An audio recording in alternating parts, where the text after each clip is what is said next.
Yo, my peoples. Welcome to the First Strike First podcast. We're going to talk about a lot of things throughout these topics, right? When we think about not only soccer, but culture, fashion, and also as well, how we all engage with the world's greatest sport, but also here in America, right? So I'm joined today with some super exciting guests. But my name is Steve, aka Sokka Steve, and let's get into some of the guests we got today. Sure, you first and foremost, the one and only Coach Simmy in the building. My man. Appreciate it. And you got Mag, man. It's your boy Mag, aka the Black Mag. Love it. Listen, one thing you can expect here from us is it's going to be exciting. We're going to keep it informative, but you also going to hear some very unique perspectives as well. And takes, So, baby. listen, a lot of hot takes, a lot of fun things, but chat, one thing I will let y'all know, if there's ever a topic that you want to talk about next episode or really get into, put it in the chat. Put it in the chat. All right. What's up, chat? Tap in with us. Tap in, engage. Well, let's get to it, fellas. Y'all ready to get to it? I'm here, man. Let's do it. Well, listen, first things up is when you think about soccer, right? What comes to mind? Just right off the top of your head. Oh, theater, drama. You know, the vibes, Soccer, it's always something going on, despite how many people think it may be boring, right? But it's always deep in the community, right? It lives just all different life for people. Gets people engaged, and for 90 minutes, hey, anything in the care of the world don't matter. You engulfed in this game, and you can be cheering 1 minute, mad another minute, to crying to another minute. You know what I'm saying? And only this sport can make you do that. Yeah. Great one, Mag. What about you, man? What come to mind when you think about soccer? When I think about soccer, I think about world culture, like a collaboration of different traditions, native countries, right? So I mean, having an African background, I'm Somali, I'm East African, right? So Come on. Thinking about what soccer does for countries in Africa, it's the most tangible thing, the most tangible sport, or at least the most tangible club you can be a part of. Because all you need is a ball and a bunch of friends. Oof.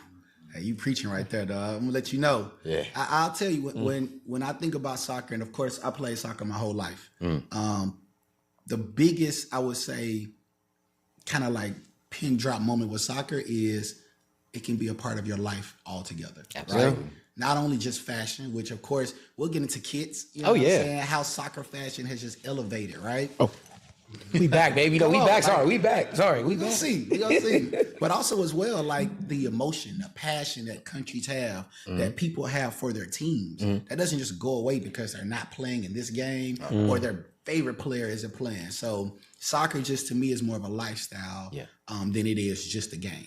Sure. And there's a real life, no off season in soccer. No when off you think season. about it, right? Year You can round. take it to the indoor as soon as it starts to get chilly outside. It's no Feel the show. cold outside. We going indoor, right? guaranteed. So tell us, man. Hot takes here. Okay. Who your GOAT, but also why? So you got to put some substance behind Go that. talk. Simmy. I would stand up and show you the back of the jersey, but hey, we keeping it light. First episode, you feel me? First episode. CR7 for sure. Okay. And for those who don't know, who is CR7? Cristiano Ronaldo.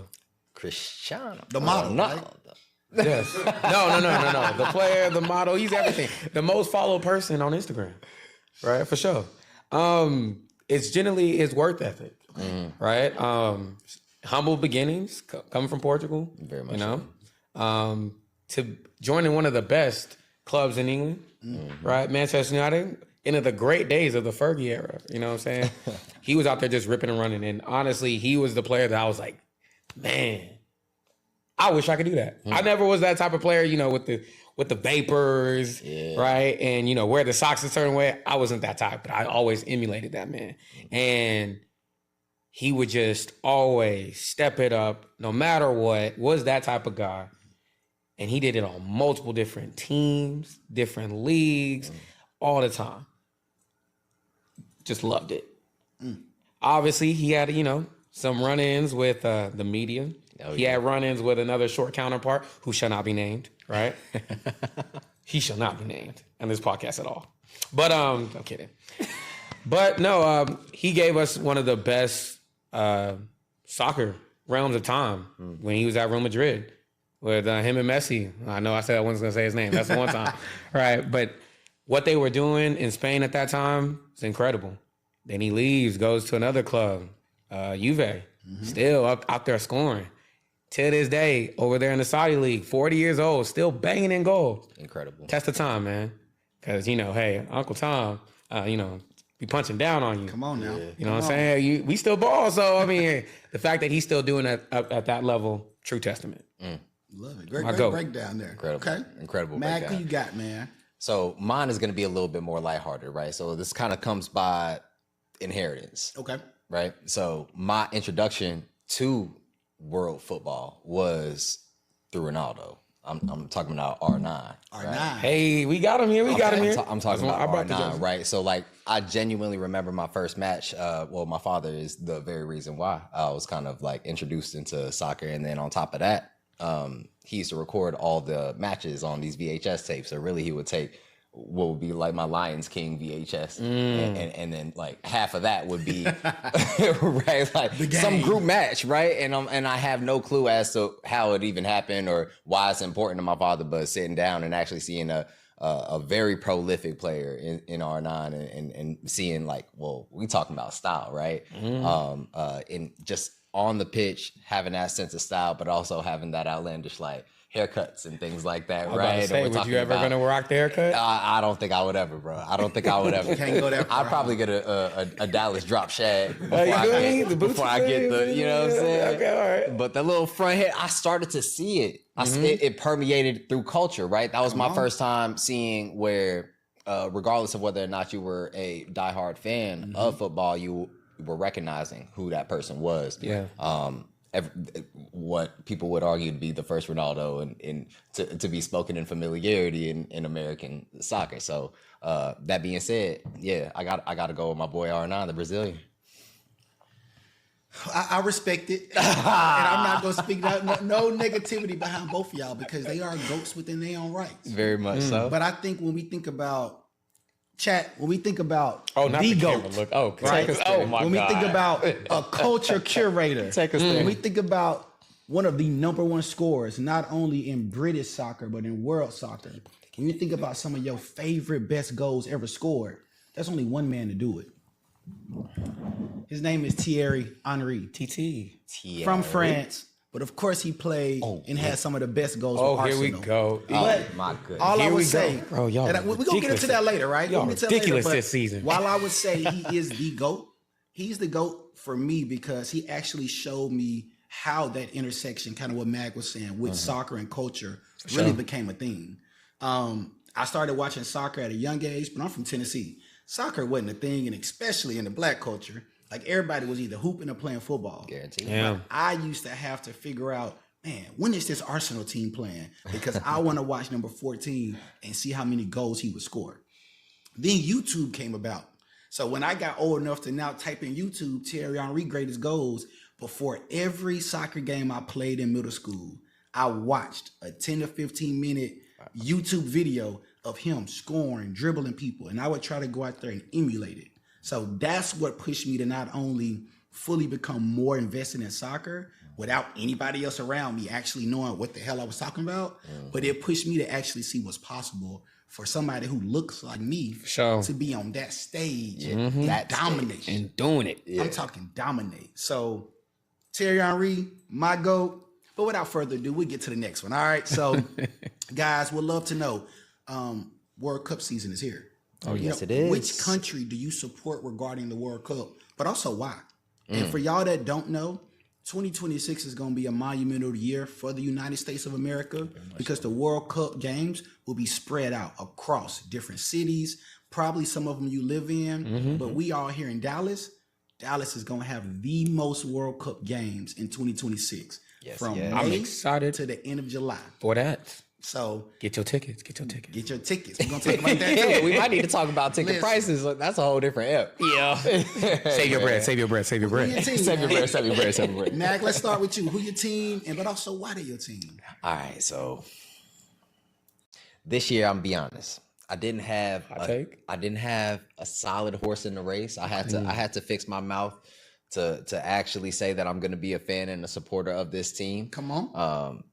After long deliberation, I think I'm going to be back in Argentina. Ooh. It's not gonna be a pretty. So, at least from what I see right now, it's not gonna be pretty for him. But as far as the play, I'm excited for it. Right. Obviously, there's a ton of other teams I'm gonna be excited for just seeing them play. Right. But I'm going with my boys Argentina, man. Okay, Argentina. Yeah. That's a long history, and it makes sense too. With you rocking the Barcelona jersey there, this might be a little bias. You know what I'm saying? There might be bias creeping in there, but I'm totally fine with it. I want to see good ball, but I definitely gonna be backing them the boys in light blue. Okay. Yeah. Okay. Mag, who you got? Who you got for? I mean, not Mag. Sim, who you got for the World Cup team? Sorry, I'm just gathering from his post answer. Right, I almost want to throw up. Right, because last World Cup stolen. To this day, stolen. Should never got it, but I digress. Hey, man. I actually got two that I'm really rooting for. First, I'll start with France. Okay. France. First, I think they were robbed the last World Cup final. I'm also really rooting for Mbappe. Okay. Mbappe, he is having a tremendous year, despite people thinking that he's the problem at Real Madrid. I don't know how, scoring all the goals. Anyways, I want to discuss that. Later, for sure. Plenty takes.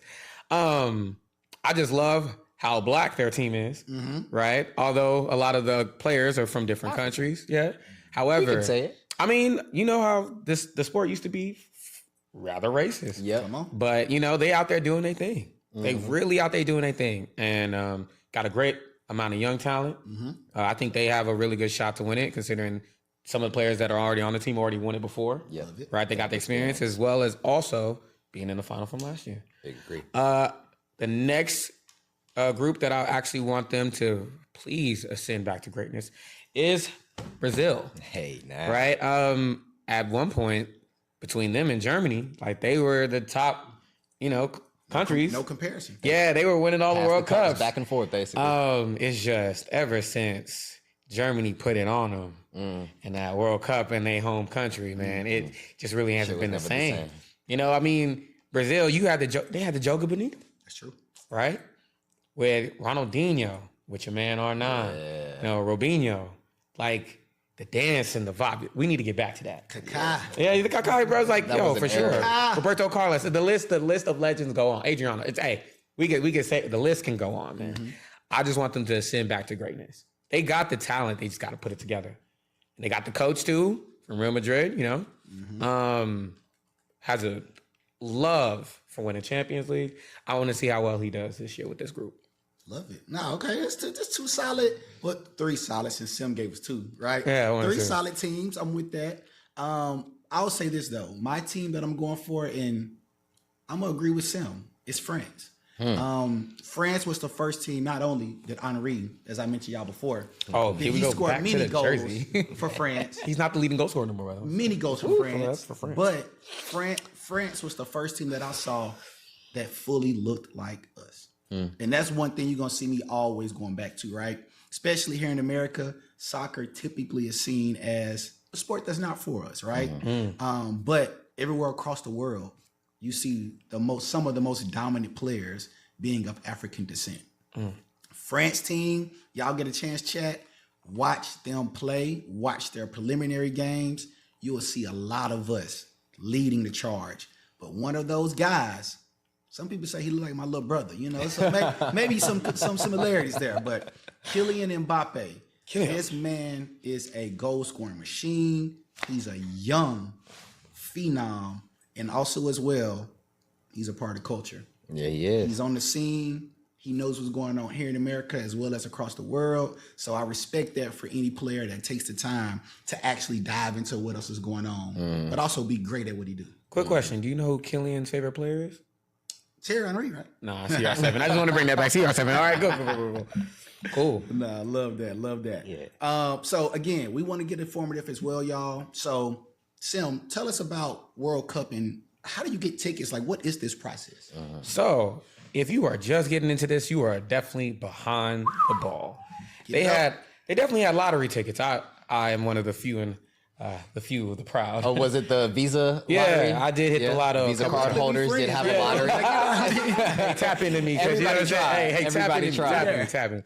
For sure. I was definitely lucky to get some tickets. I will be watching some pretty good games. Yes, sir. I was very grateful because Congrats, you didn't really get to see what games. You were just buying them. Yeah. So some good games I got on the docket. I got England versus Croatia. Okay. I will get to see the GOAT CR7 play. Beautiful. I don't know what other team. It's obviously all about Portugal in that game for sure for me. Yeah. And I do get to see your GOAT. Messi play yeah. Argentina. I mean, it's I time. may sell those tickets. You know, I don't know. I'm gonna be at that match, man. Just you can sit right next to me, man, and watch greatness with me. You feel me? However, mid-February, they definitely will start having the tickets open out to the public. First come, first serve. Person like me, if you did get tickets, you are able on the FIFA platform to sell your tickets for what any price you want to go to. Definitely tap into that because it's right around the corner. Yeah. So tell me again, you mentioned something, man. You said that you bought the tickets without actually knowing what games you're going to be able to see. How was that process? Like, were you anxious at all, or were you just like, hey, it's World Cup, I don't care what game I get? Or did you go into it with a strategy? Did you like create like a faux bracket to figure out who would be playing in that I've match? heard it all. So what did you do? To be honest, first, it's the World Cup in America. I'm going.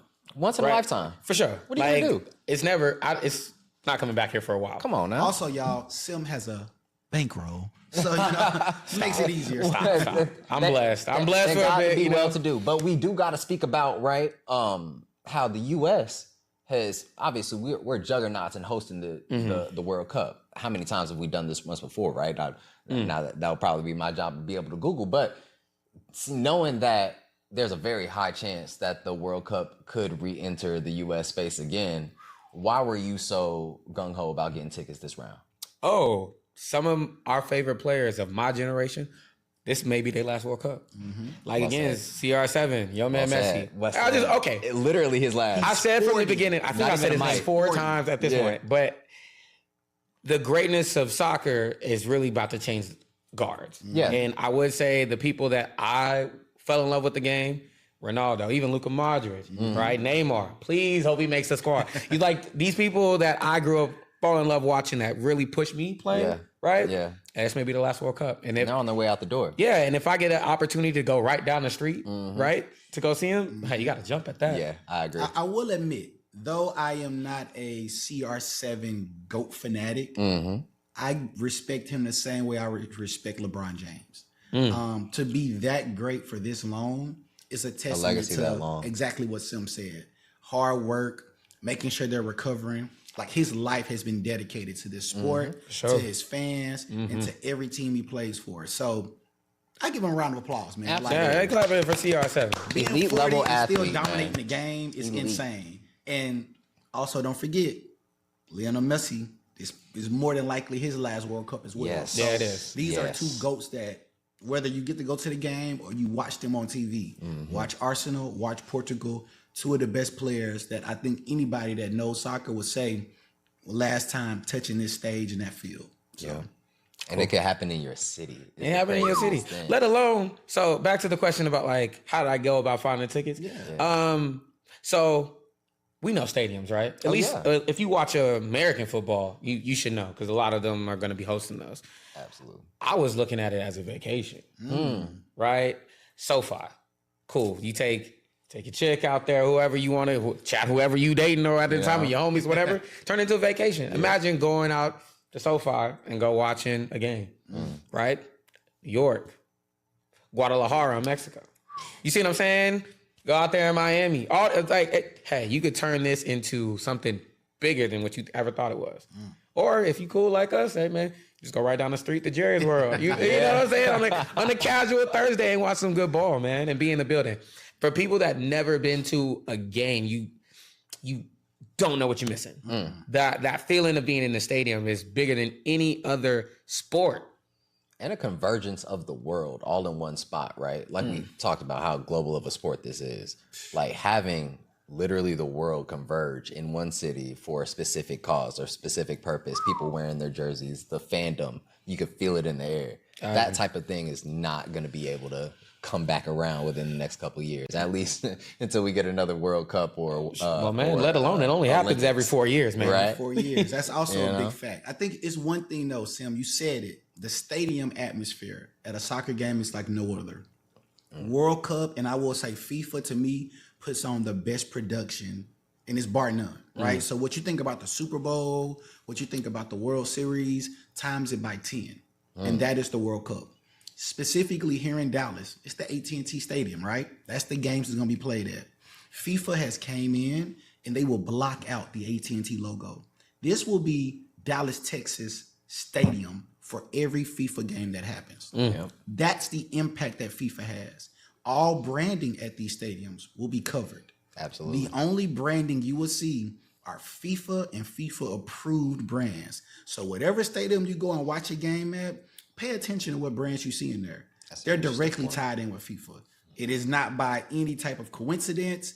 FIFA knows and has pre-dedicated what brands will be shown at that stadium. So it ain't Jerry World from May to July. It's FIFA World. I'm okay with FIFA that. World for sure. I'm okay with that. Boo the Now, Dallas imagine Cowboys. how much Different money podcast. is going to be injected into the city, and we could talk about how much money the FIFA World Cup just makes, right? I think I was just taking a look at some statistics earlier. I realized that the UEFA Champions League throughout the year, regular time, outside of like the larger matches, they make more money than the FIFA World Cup, right? But the FIFA World Cup, their cash cow, FIFA rather, their cash cow is the World Cup, right?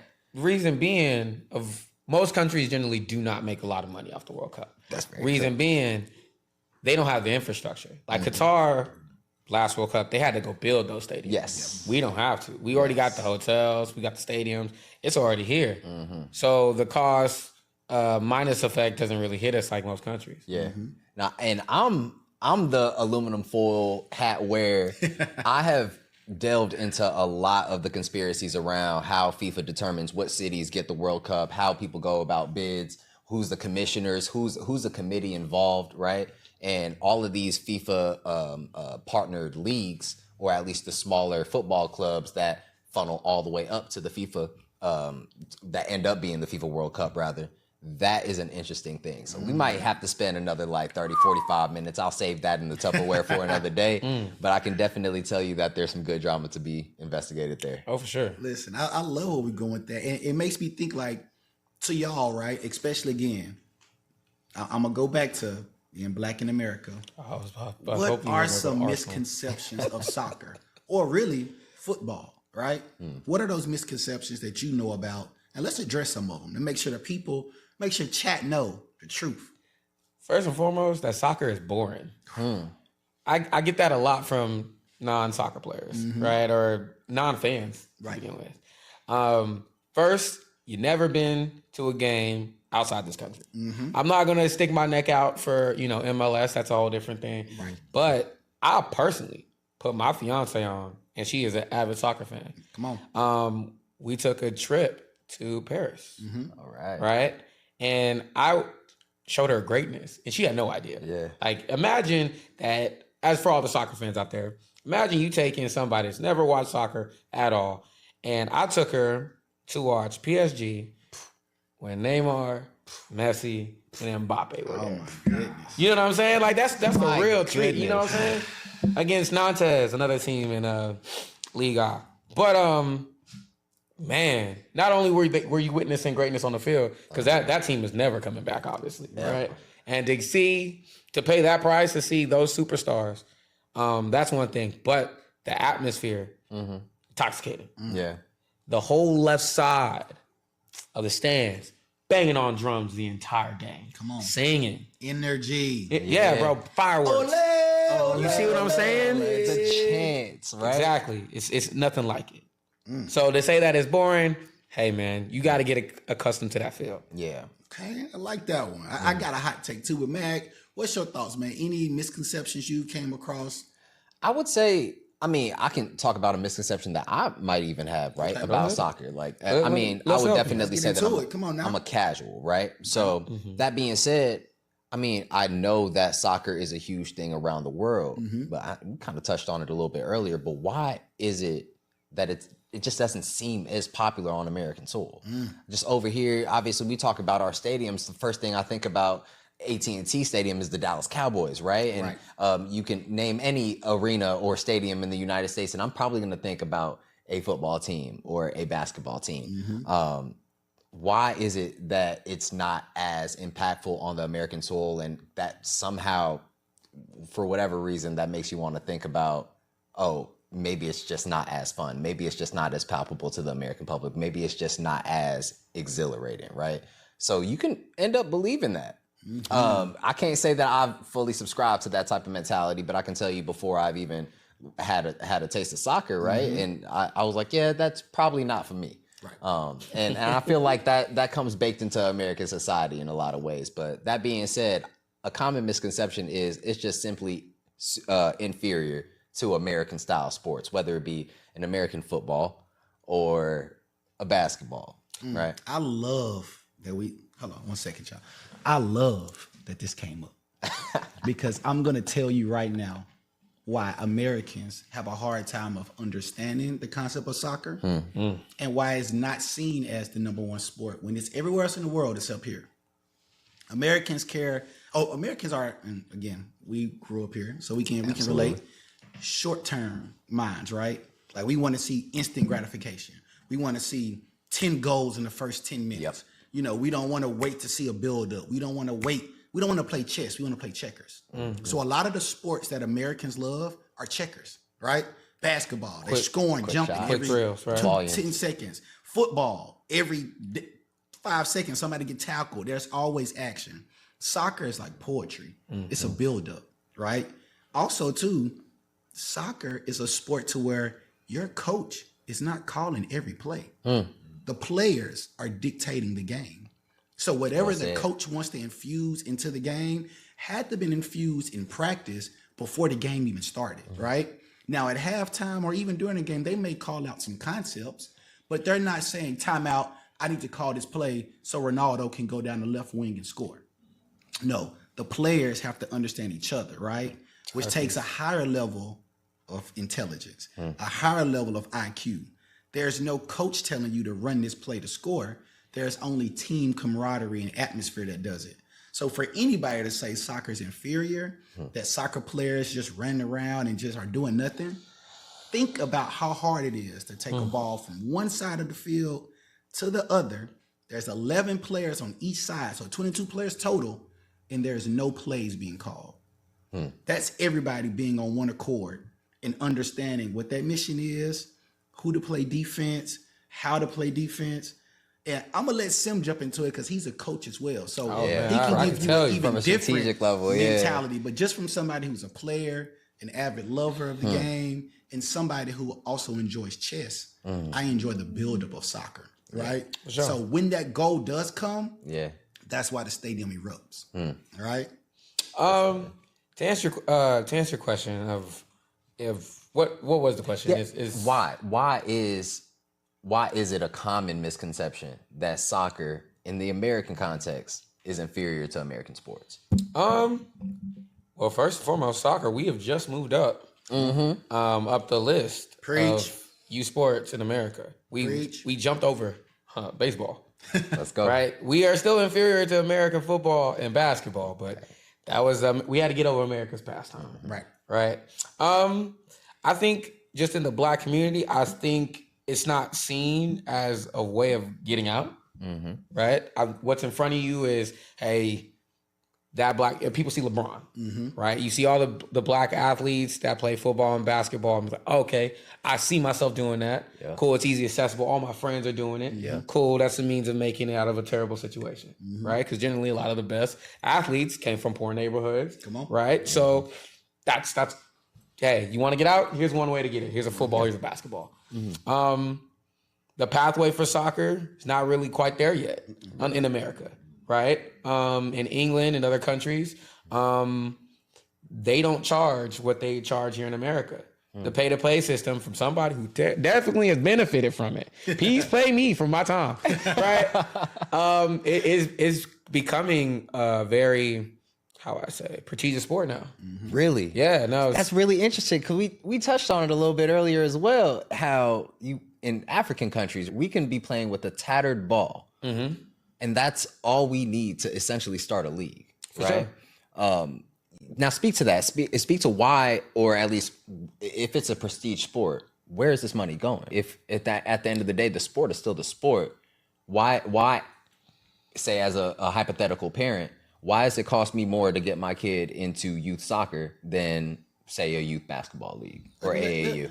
Let me tell you one thing as somebody who grew up playing soccer and being the only black person on my team for multiple teams and years.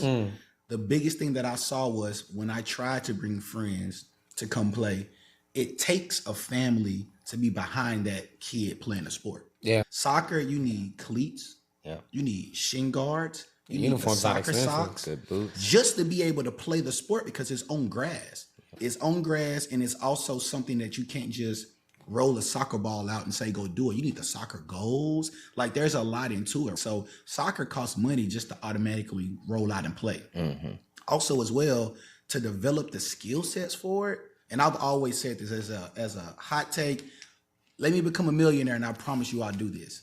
If anybody with money ever took soccer goals and the soccer equipment into the hood and gave it to those kids and just taught them basic concepts, I promise you it'll be the number one sport in America. I agree. USA will be the number one country in soccer as well. Well, listen, like a testament to what you're saying is look at the countries that are far better at us at the sport. Just on just the pure talent, the flavor, the flair, all the, that it's built into their culture. Yep. For Brazil, schooling is obviously you have to pay to go. Yeah. It's not just, obviously just given to you. And so the kids that aren't in school, what are they doing? They out on the street playing ball. Getting touches. They out on the beach playing ball. Yeah. Right? It's that's what they're doing. Yeah. They have a ball at their feet all the time. What are kids doing nowadays on our streets? Over on our streets, yeah. Most obviously inside with a tablet. When you think about soccer being one of those sports that, it's an elitist sport, right? Again, if we had the equipment, if we put it in the hood, USA would be the number one country for soccer. But also, the players will look different, right? The USA leagues will look MLS will look totally different. Is America ready for that? Sim, what you think, man? I know you coach soccer. Like, what makes it an elitist sport and why when it's not like that nowhere else in the world? Generally the price points, the access to fields. Most of the time, most kids can't get on a field to go out there and ball out. That's all true. Of them are most likely, all the nice ones and everything gonna be locked up. Yeah. Or privately owned. Or, hey, you gotta get on it on a certain time. Yeah. So the access is tough. As time goes on, I think for the most part, they have a prototype of what they want at the top. And it's not necessarily us.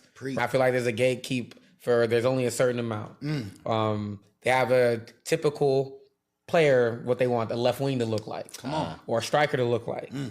Every team kind of got like a prototype. However, some organizations have more of a complexion that goes along with it. I think there's got to be some type of for our American, viewers who don't know much about those prototype players. When you think about football, how did that work in American football? How did that work with them, Mag? Like, what was that prototype? So I'm thinking the prototype for an American football player, like let alone quarterback. A quarterback or a halfback is. I'm talking. All right, so let's stay in the realm of halfback, right? So that's a smaller, stocky, very fast, can take really deep aversions into his path, but also he's able to take a hit, right? Because he's gonna be on the first one on like contact line, or be able to do that play action and really sell it, or really hit that line and be like, yo, there is a ball right here. You gotta trust me. Like those types of characters. There's an archetype about them. I feel like in soccer, at least in the American aspect, we don't necessarily have that frame though. So do you feel like there's an opportunity to shift and create a new pro player archetype for sure. American soccer? For sure. I think even again, I'm a tap back to something historically, right? With American football, the quarterback was historically always white. Sure. They were seen as smarter, and for the longest, no team actually thought a black player could be the starting quarterback for the team. We weren't deemed smart enough. Wasn't deemed smart enough. Now, what do you see? every team either has a black quarterback as the If you're starting successful quarterback, and productive, Or you built the prototype or of you him. built the prototype of it. Yeah. So soccer to me is still light year, at least in America, still light years behind figuring out what that prototype looks like. Because MLS, the fields that keep those players, that keep those people out, they only want a certain type of person, caliber of family, caliber of things that come with it. And there's some other sports right in America that does that. You think of tennis, you think of lacrosse, like those are these elitist sports. Soccer has been there for so long that now they have no choice but to respect what black players can do in that soccer field in America. I'll give it to USA. They're getting a little bit more They have colorful. no a little bit more choice. better. They're getting a little bit more colorful. Yeah. I like Okay. it. Yeah. I like it. Look I'm at like Trinity Rodman. We're gonna go to girls soccer too. Trinity Rodman, man. the highest paid played woman. woman soccer player. I just heard Soccer in player, the sorry. nothing world. but ching, ching, ching. Trinity Rodman.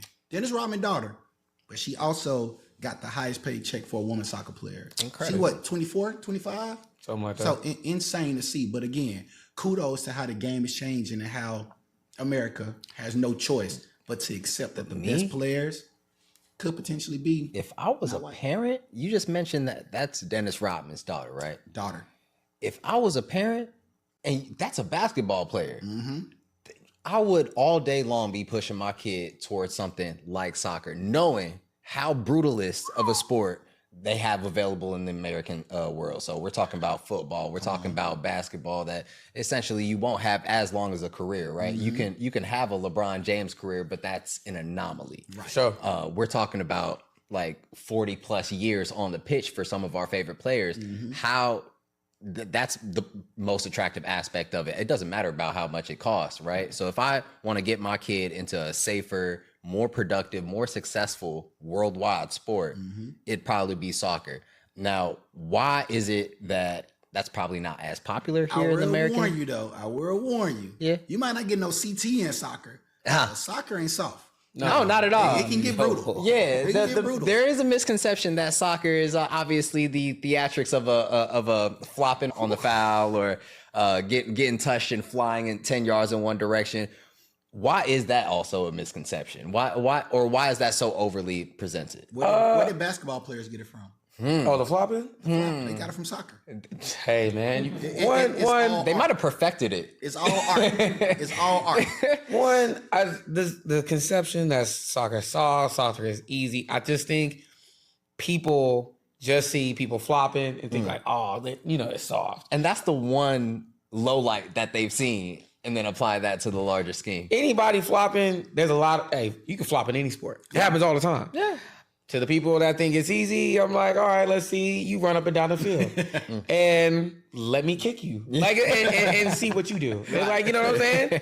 Are you gonna turn around and my leg and flop on the floor? You know what I'm saying? And talk about how big those pitches are, man. Like that is not a small field. So the biggest in any, I think, actual sport. I would say it's bigger than the 100-yard football field, Sure. right? But definitely bigger than any basketball court. We can talk about things like cricket and the outliers and stuff like that. There is not a bigger space that you would have to run as an athlete than as a soccer player. For sure. No, it's definitely physical demanding. Yeah. One of those sprints will take you out of there for sure, which is why it has to be a team sport. Identity, IQ. I'm back to playing 11v11, guys. It is. Hey, my knees, my back. Hey, man. On that It's not point, built for the y'all, week. Like, tell me, Sim, like, how do you currently engage with soccer? Like, what's your aptitude and altitude for soccer right now, and how are you engaging with it? Bro, for the most part, I live and breathe it. Okay. I got about like 40 of these jerseys hang up and in my closet. I collect them, right?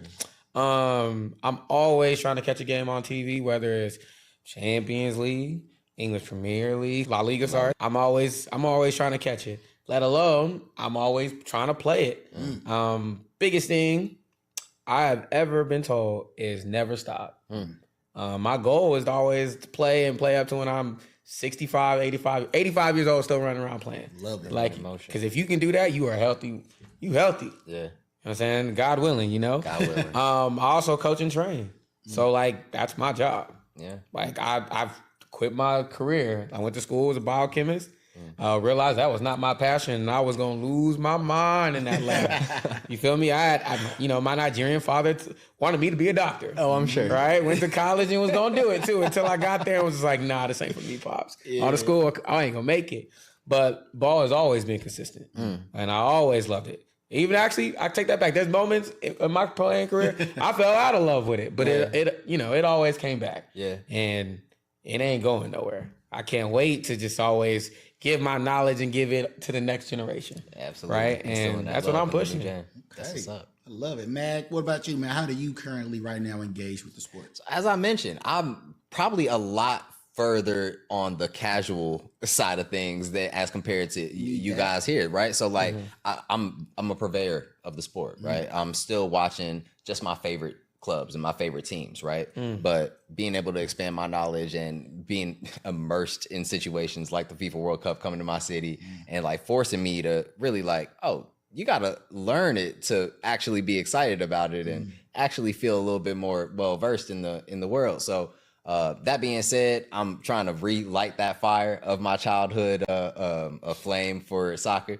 And I can talk about kind of how I really didn't like soccer at all when I first came up. So in grade school, my dad, anytime I got like a C or got in trouble for, or just got one of those write-ups for talking too much in class or something like that, my dad would take me to this local soccer club, but it was a youth soccer club. I remember the coach name was Gifton. Somali man, didn't speak any English. He just saw you get dropped off. He tells you to drop your bag right there and go meet everybody out there doing the footwork. Get out there and do some footwork. If you're not willing to do no footwork, you running miles until you're bored. So that kind of ended up building like a punishment aspect. So like I was scarred by it. And then I know, don't let no Somalian man coach your kids. Hey, shout out Coach Gifton, man. Yeah, I was over there in Clarkson, Georgia, man, east side of Atlanta. But that being said, I started to spark my fire again, kind of through video games. So it was a winning 11. Not even FIFA. Yeah, not even the FIFA, man. Okay. I was on winning 11. Me and my dad would go back to back, head to head, be up until midnight hours playing one another, and that was our way of kind of bonding, and that kind of reinvigorated my love for soccer. So I go back to that every single time, especially as an adult, and now I'm trying to learn it from a technical aspect. So yeah, relearning it would be my current pace in soccer right now. I love it. Yeah, I love it. I'll say for me, I love the game. I love the game. I love the hustle. You know what I'm saying? He's capping. No, he don't run at all, bro. I play with this man. He does not run. Listen. Also, I'm old now, so I can't. 5v5 over 30 only. Count me in. I'm a walking bucket though. We're gonna get some buckets, right? But nah, like really, for me, soccer is life.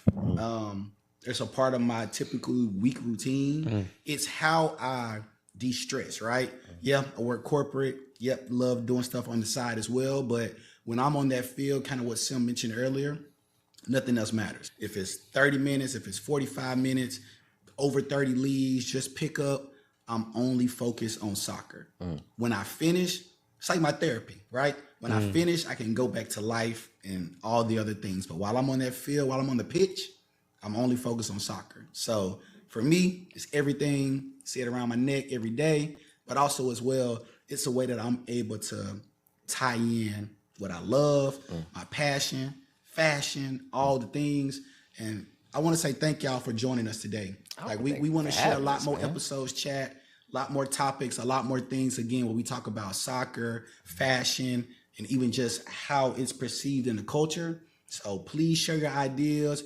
More to come from the Strike First podcast. Oh, you already know the vibe. Hey, thank y'all for joining us. We kept it light. Hey,